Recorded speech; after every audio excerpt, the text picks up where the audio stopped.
So we got a question from YouTube that I didn't answer because I'm really bad at doing that. But really, I got the question, and let me just read the question.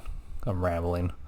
So the question is, why aren't the energy stocks, oil, gas, etc., more similar to the basic materials sector instead of the energy sector? This was a question that came from from a video that explained why the utility sector and the energy sector are two different sectors, and not from a practical what they do standpoint, but more from an investment standpoint, why you would want to separate them.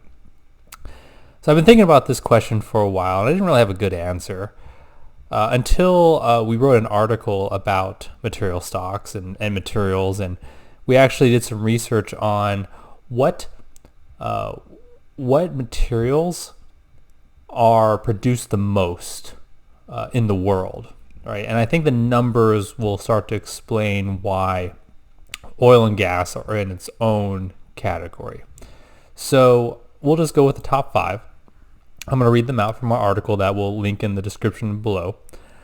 So number 5, wheat, corn, and soybeans, $600 billion. Makes sense. Petrochemicals.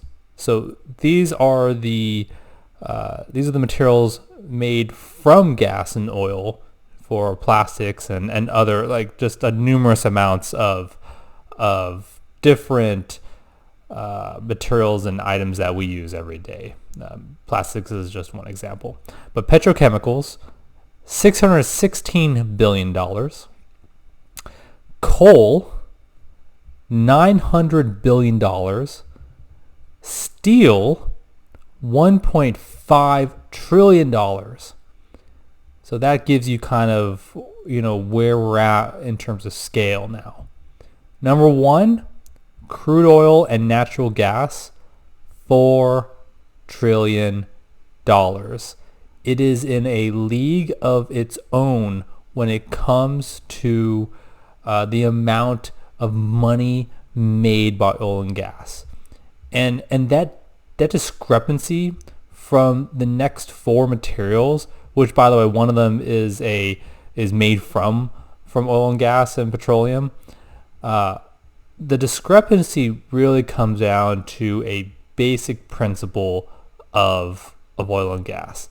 It is the food of the economy. That's basically what it comes down. It's the food of the economy. So materials are numerous, and each one could have supply and demand as technology changes.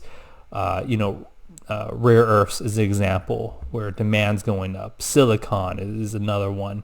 All these other gold and silver have demand going up for a different reason than they are precious metals. It's because it's used in electronics as well.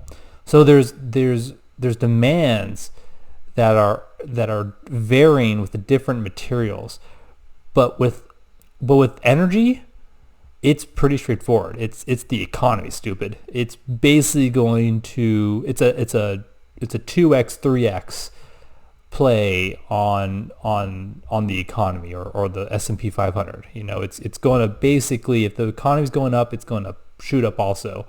If the economy is stagnant or falling, it's going to shut down hard.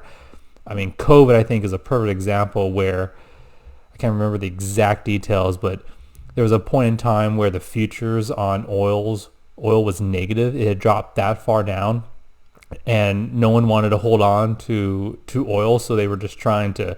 They would give you money to to literally take it just for the storage cost, basically. By the way, that was true. Those futures were negative, not the price of oil, but the futures were, because basically you have to actually take the oil and store it. So, it's not just on paper, it's then a real thing.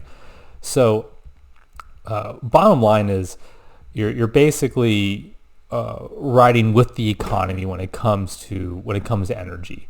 You're in it. You're in with the economy, while with metals and materials and all that, it's going to differ for each material. Obviously, it's going to ebb and flow with the economy, but there's some variations with all that, because some materials might be needed more than others. So hopefully that helped. Hopefully I finally answered that question correctly. I think I did. I'm not really sure. Thanks for watching. Please like and subscribe.